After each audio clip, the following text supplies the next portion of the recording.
Hola, ¿qué tal? Bienvenidos. Este es el tercer intento de hacer este video. Me pasa, ya lo dije antes, que tiendo a divagar y mis ideas navegan por ahí hasta que finalmente pierdo completamente el punto. No lo veo como un defecto, de hecho es muy interesante y creo que puedo llegar a reflexiones muy valiosas para mí mismo. Pero claro, quiero concentrarme en el contenido y lo que quiero hoy día es contestar las preguntas de Patricia González.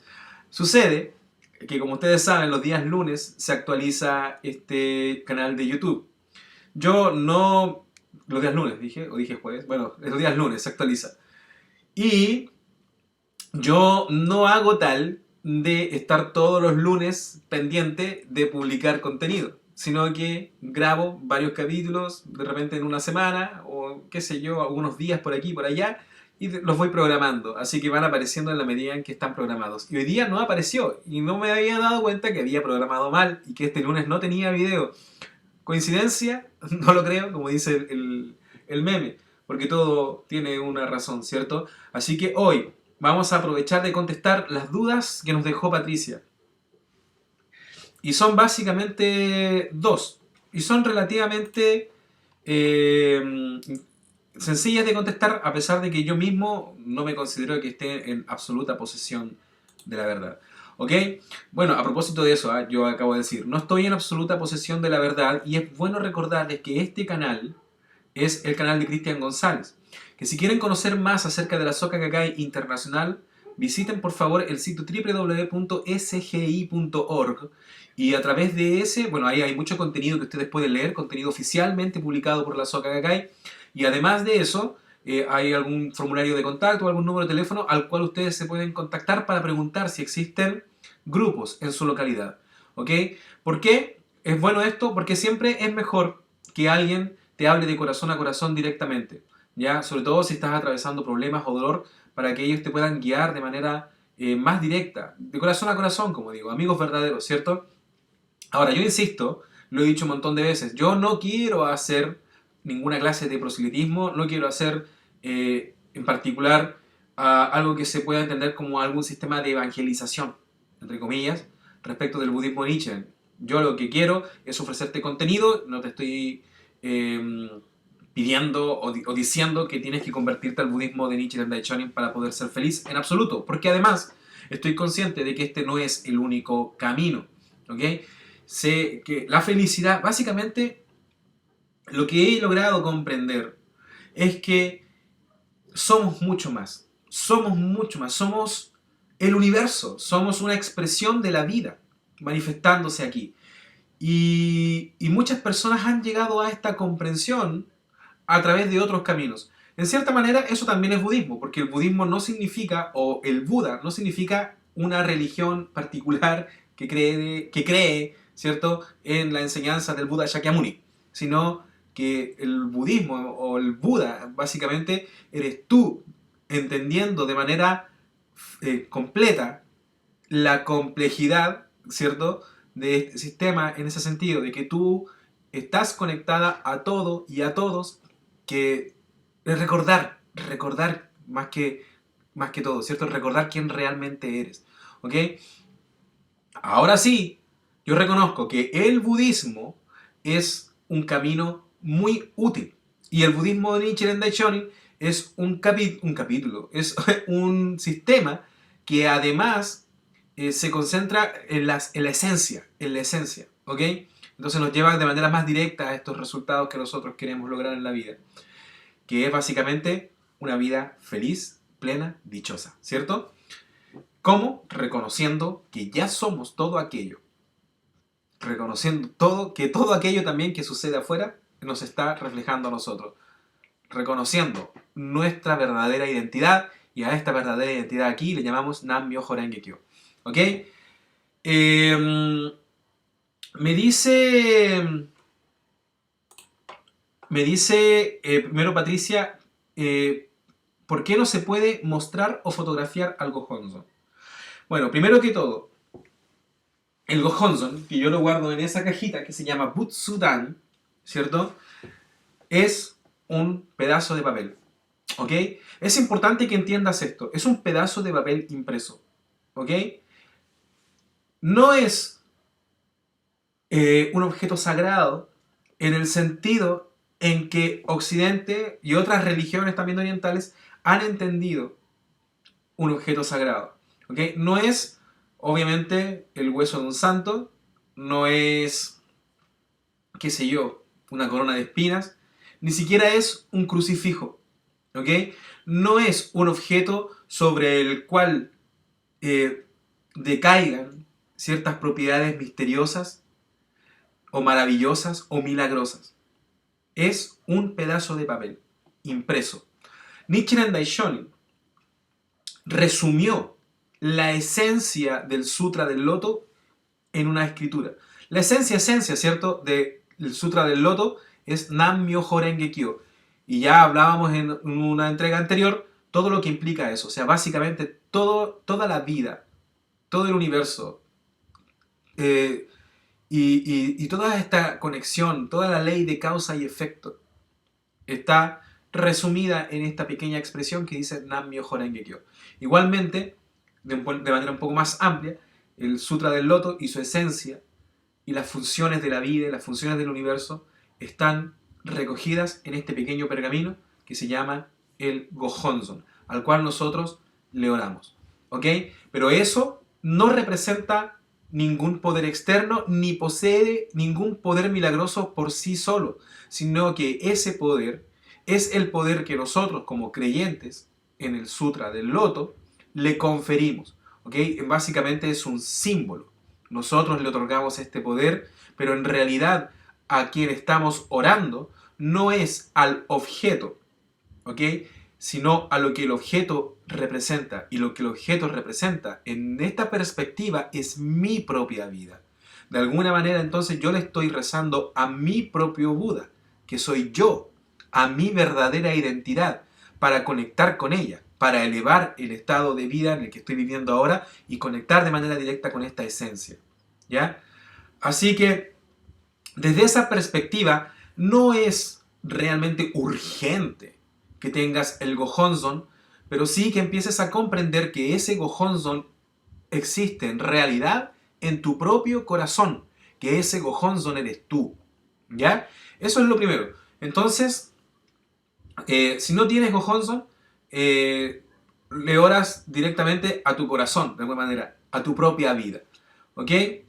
Ahora, en la época en que existió Nichiren Daishonin, digamos en el siglo XIII, si alguien recibía su Gohonzon, obviamente no existían los sistemas de impresión contemporáneos y por consiguiente Nichiren Daishonin debía copiarlos a mano. ¿Ya? Así que básicamente el Gohonzon no es, independiente de que sea solamente un objeto, independiente de que sea solo un papel, para el practicante posee un alto valor simbólico. ¿Ok? Y haberlo recibido implica que yo me he comprometido con la causa. ¿Ok? Que yo me he comprometido con la causa de mi propia vida y de mi propia budeidad, de mi propio desarrollo y también a contribuir a elevar la conciencia del resto de la humanidad. Por eso practicamos para nosotros y para los demás. Es un compromiso.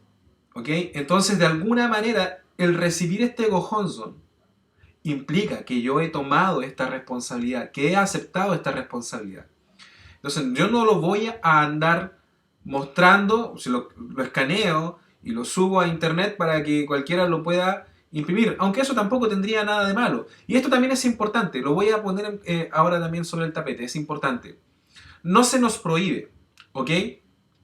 No se nos prohíbe mostrar o fotografiar el Gohonzon. ¿Okay? No es que no se pueda. ¿Ya dicen? No se, porque no se puede mostrar, no es que no se pueda. Tú puedes hacerlo. ¿Ok? Se recomienda no hacerlo. Porque tiene mucho sentido, ¿cierto? Porque queremos que la gente que tenga el Gohonzon sea porque hizo un compromiso con el Gohonzon, con su propia vida. Que no es un juego, en el fondo. No es un juego. Es algo que yo, no estoy diciendo que me lo tenga que haber ganado, ¿eh? Ojo, no estoy diciendo que me lo tengo que ganar, no estoy diciendo que me lo tenga que merecer. Estoy diciendo simplemente que he tomado una decisión seria, de llevar mi vida a un nivel más alto. Entonces, yo no lo voy a andar copiando para que las personas lo tomen como algo liviano, como algo sin importancia. ¿Me entiendes? Sobre todo tomando en cuenta, sabiendo además que hubo un montón de trabajo para llegar a eso. Como dice el propio Nichiren Daishonin, él puso su propia vida en el Gohonzon. Todo lo que él estudió, todo lo que él aprendió, lo resumió en esa esencia. ¿Ok? Entonces, claro, para nosotros es un asunto serio. Pero no es que el Gohonzon tenga un poder particular, no es que el Gohonzon sea un objeto milagroso, sino que es un símbolo de nuestra propia también determinación a hacer un cambio radical, un cambio importante en nuestra vida. Y hay otro motivo que vendría a ser también, yo creo que el más común, el más particular, que una vez que yo recibí, aunque todos los Gohonzon sean iguales, aunque ahora, hoy día, ¿cierto? Simplemente sea un archivo que una imprenta reprodujo millones de veces para distribuirlo a todos los fans, a todos los fieles, bueno, somos fans también, somos fans de nosotros mismos, de la vida, a todos los fieles, ¿cierto? De la fe en el Sutra del Loto, que ahora en el mundo son millones, ¿cierto? Entonces ahora ya, sí, sale todo de una imprenta y son todos iguales. Pero no importa, porque una vez que tú recibes tu copia, esa copia es tuya. Y esa copia, como hemos dicho, representa tu propia vida, lo más íntimo de tu vida, tus deseos, tus aspiraciones, ¿ok? Tu dolor, tus frustraciones. Se convierte en un objeto muy personal, ¿ok? No porque, como dije antes, no porque tenga alguna atribución particular, porque sea mágico ni nada de eso, sino por lo que representa para mi vida. Yo tengo este Gohonzon, lo he recibido después de haber estado estudiando, después de haber estado practicando, después de haber estado yendo a reuniones, ¿cierto? Cuando la gente dice, oh, bien, Cristian González ya está en condiciones de recibir su Gohonzon, se ve que está realmente comprometido, así que hay una ceremonia, ¿cierto? Recibo mi Gohonzon y eso pasa a ser una parte importante de mí, pasa a representar no solamente mi decisión de continuar en este camino, sino que también representa mi propia vida, como dije hace un minuto atrás. Mis aspiraciones, mis deseos, mis frustraciones, mi dolor y sobre todo mi propia conexión con el universo entero. Soy yo, reflejado ahí. Es como un espejo para mí. ¿Ok? Para mí. Aún sabiendo que Juanito, Pedrito y María tienen exactamente el mismo, una copia exacta de mi Gohonzon. Pero ese que tengo yo aquí es mío y por consiguiente me representa a mí. ¿Ok? Pero es por la carga simbólica que tiene. Tampoco la idea es generar apego hacia el Gohonzon. O sea, no es que no pueda vivir sin él, ¿cierto? Pero sí me comunico, me relaciono con él de esta manera, de manera muy íntima, por lo que representa, por lo que representa. ¿Ok? Por eso es que no lo andamos fotografiando ni mostrando. Pero como digo, no es que esté prohibido, no es que no se pueda, es recomendable no hacerlo. ¿Ya? El nirvana, te pregunta luego, ¿qué es el nirvana? Ok, generalmente de estos conceptos no se habla mucho en el budismo de Nichiren Daishonin. Pero el nirvana es más bien, claro, un concepto tradicional del budismo. Ahora, esto es un punto importante, lo he dicho antes. El budismo se trata acerca de hacer tu revolución humana para alcanzar la felicidad y la sabiduría máxima a la que puedas aspirar en esta existencia. ¿Ok? Para mí, y esto lo digo a título muy personal, no es tan relevante si crees o no en la reencarnación. ¿Ok? Pero sí, el budismo tradicionalmente cree en esta idea de que esta esencia que nosotros somos, ¿cierto? Se mantiene. No importa lo que pase, no importa que nuestro cuerpo muera. Cuando nuestro cuerpo muere, muere también nuestro cerebro, por si acaso. ¿Ok? Cuando decimos que la vida se mantiene, no significa que nuestros recuerdos pasen a una vida siguiente. ¿Ok? Porque eso obviamente está en el cerebro. Lo que pasa es algo muy esencial, mucho más esencial que tu mente, que tus recuerdos o que tus emociones, sino que lo que está en la esencia de todo eso, ¿ok? Esa chispa, digamos, ¿cierto? De vida, que es la vida verdadera, tú, tú, quitándole todo este atavío de personalidad, y etcétera, etcétera, ¿ok? Y junto con esto también pasa tu karma, ¿cierto? Vamos a hacer un video luego, o sea, no muy luego, pero bueno, estamos leyendo el Buda en tu espejo y yo creo que en alguno de los capítulos tiene que aparecer alguna profundización respecto de este tema para que se entienda bien también. Porque yo mismo no lo entiendo completamente. ¿Ok? Yo insisto, yo cuando leo también estoy estudiando, no solamente estoy compartiendo lo que sé. De acuerdo a la tradición, nosotros estamos en esta rueda, ¿cierto? Del sufrimiento, ¿cierto? Y el samsara, como le llamaba en el budismo tradicionalmente, ¿cierto? Estamos en el samsara de la vida, del nacimiento y la muerte. Estamos naciendo y muriendo continuamente y por consiguiente sufriendo, ¿ok? Como dice la primera gran noble verdad, la vida es sufrimiento, ¿ok? Y ojo, cuando digo que la vida es sufrimiento no es una cosa fatalista de como, oh, la vida es sufrimiento, sino más bien de aceptar que el sufrimiento es una parte de la vida y comprender que no somos tan raros, porque nuestra vida nos duele a veces, ¿cierto? Porque tenemos problemas o tenemos contratiempos o sufrimos. Sufrimos, es normal en el fondo. Lo que dice la primera ley es, la primera verdad es que es normal sufrir, ¿ok? Pero luego nos dicen también, nos dice el Buda, Shakyamuni, nos dice que este sufrimiento es posible salir de él. ¿Ok? Que a través del estudio, de la práctica y de la fe es posible abandonar este estado de sufrimiento. Y cuando abandonas este estado de sufrimiento completamente y te iluminas a la gran verdad del universo y puedes ver todo tal cual es, puedes percibir, ¿cierto?, la realidad en su esencia e incluso ver cómo todo está relacionado con todo y cómo todo forma una sola cosa, ver, iluminarte a la verdad última del universo, te conviertes en el Buda. ¿Ok? Entonces, ¿qué pasa ahí? Que se rompe el ciclo del nacimiento y la muerte y entras en el nirvana. Significa básicamente que ya no vas a volver a nacer. Ese vendría a significar básicamente el nirvana. Alcanzas un estado de iluminación, de gracia, y ya no vas a entrar en el nirvana y ya no vas a volver a nacer. Por ahí decía Shakyamuni que lo que pasa con la conciencia, lo que pasa con el yo en el nirvana, no se puede explicar con claridad en palabras porque básicamente es como tratar de explicar a dónde va una llama cuando se apaga, la llama de una vela. Se pierde en el vacío, se une al universo, probablemente, ¿cierto? Vendría a ser como que como que te unes al universo y ya dejas de nacer, ¿ok?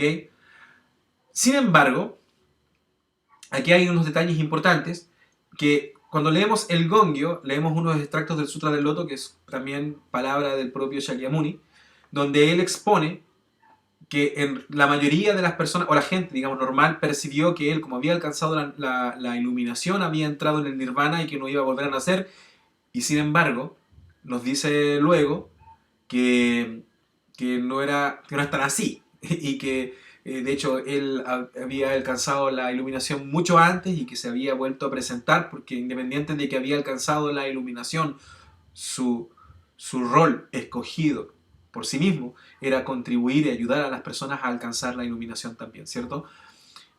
Y además, otro detalle importante, no recuerdo el párrafo, y quizá no es apropiado, pero lo voy a parafrasear así entre comillas. Había un texto de Nichiren Daishonin donde él hablaba acerca de la percepción, de hecho está por aquí en el canal, donde hablaba acerca de cómo la vida se percibe distinta dependiendo del estado de conciencia en el que estamos, ¿cierto? Y que este lugar, esta casa, esta pieza y este momento pueden ser el cielo para una persona y el infierno para otra. Y desde esa perspectiva decía que incluso, además, los sufrimientos, como ya hemos expuesto antes, son el camino para alcanzar la Budeidad, ¿cierto? Porque los sufrimientos nos van mostrando quiénes realmente somos, nos van impulsando también a buscar, a desarrollarnos y además, claro, nos van revelando las capacidades que tenemos. Hay un montón de beneficios que uno puede extraer del dolor, ¿cierto? Siempre y cuando, obviamente, no lo use para surgir y no para hundirse en ello. Y decía por ahí Nichiren Daishonin que desde una perspectiva, ¿cierto?, los sufrimientos de la vida son el nirvana. Entonces puede incluso que el nirvana ni siquiera sea este estado de desaparecer, sino más bien de un estado con el que conectamos en esta vida de acuerdo a nuestras propias circunstancias. ¿Ok? Pero para no confundirnos más, después vamos a consultar, bueno, de hecho lo mejor sería que vayas viendo también los videos que hemos grabado antes, pero para no confundirnos más te dejo con esta idea general en la que Shakyamuni nos explicaba para entender qué es el concepto. Tradicionalmente, nirvana significa que ya alcanzo este estado de éxtasis maravilloso y me fundo con el universo y ya no vuelvo a volver a nacer en este mundo de sufrimiento, en el mundo Saha. ¿Ok? Había otra pregunta más también. Me dice, ¿por qué este budismo se divide en grupos? Mujeres, jóvenes, caballeros, niños, etcétera. Ok. Esta pregunta para mí ya es un poco más complicada, no porque me dé miedo contestarla, sino porque en realidad no estoy tan seguro de lo que te voy a decir. Pero sí lo conversé con otro amigo, me explicó esto y me hizo mucho sentido. ¿Ok? Y más o menos también lo intuía de esta manera. A ver, primero que todo, no es que el budismo se divida en mujeres, jóvenes, caballeros y niños. ¿Ok? El budismo no se divide. El budismo es el budismo. Es, ¿cierto?, nuestra iluminación o el camino, el estudio y la fe y la práctica para conectar con esta esencia que realmente somos y alcanzar sabiduría y felicidad plenas en esta existencia. ¿Ok? Lo que sí se divide en grupos es la Soka Gakkai. La Soka Gakkai Internacional. Y es importante recordar que la Soka Gakkai Internacional es una institución, ¿ok? Que es el vehículo, ¿cierto?, que distribuye este budismo alrededor del mundo. Es una ONG, en el fondo, ¿ya? Y las ONG, como son organizaciones, requieren de una cierta estructura. Así que claramente hay un aspecto ahí que es más bien institucional. Sobre todo toma en cuenta que esta es una institución japonesa. Y los japoneses son muy organizados, ¿cierto? Y tener una organización dividida en secciones ayuda a mantener cierto orden, cierta estructura, ayuda a hacerlo crecer de cierta manera, etcétera, etcétera. Pero además hay un punto importante que ya sí tiene que ver más con la fe, ¿ok? Pero no en el hecho de que nosotros creamos que es importante dividir a la humanidad en jóvenes, caballeros, niños, etcétera, sino que es obvio que las personas que poseen ciertas condiciones similares comparten también experiencias similares, ¿ok? O sea, para un niño de 12 años es más fácil abrirse, ¿cierto? Y hablar de sus problemas con otro niño de 12 años que con un adulto que le va a dar una perspectiva, a lo mejor una reprimenda, qué sé yo. Obviamente los grupos de niños, por ejemplo, quizá no fue el mejor, porque en un grupo de niños obviamente tienen que haber también algunos líderes mayores que los ayuden. Pero por ejemplo, mujer, ¿ves? Tú eres mujer y seguramente te vas a sentir más cómoda hablando de tus problemas con una mujer y seguramente ella también va a tener experiencias más parecidas a las tuyas con las cuales te pueda dar mejor guía. ¿Ok? Incluso, según me han dicho, que yo no estoy seguro, no lo he comprobado, pero incluso en algunos países hay agrupaciones también para otras tendencias sexuales, ¿cierto? Que no son necesariamente binarias, como las que decimos hombres y mujeres, ¿cierto? Y también porque tienen historias comunes, tienen problemas comunes, sufrimientos parecidos, entonces más o menos te van a entender mejor.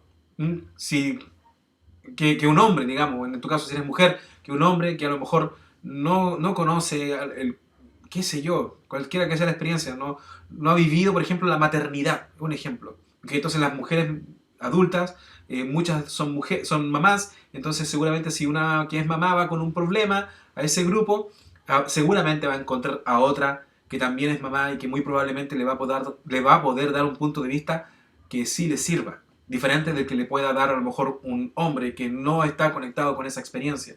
Igualmente los hombres tenemos puntos de vista, tenemos problemas, tenemos sufrimientos que más o menos son parecidos. Obviamente no todos. Obviamente no se trata de eso, no se trata de que cualquier hombre te pueda ayudar siempre. Pero sí es más probable que en esos grupos encuentres, ¿cierto?, experiencias afines, puntos de vista que te sirvan, ¿cierto?, y te contribuyan a crecer. ¿Ok? Esa es básicamente la razón. No es que se busque segregar ni nada de eso. Al contrario, o sea, el budismo busca integrar. Pero sabemos también que es más probable que personas con historias comunes compartan experiencias comunes, con estas cosas en común, digamos, ¿cierto? Con la edad, con el sexo, ¿ya? Porque, como tú lo pusiste, hay agrupación de mujeres jóvenes, de hombres jóvenes, de caballeros y de damas. Y también la de niños, ¿cierto? Y están segmentados no solamente por sexo, sino también por edad. ¿Ya? Esa es la razón, en términos sencillos. Y eso, Patricia, muchas gracias y nos vemos en una próxima entrega. Adiós.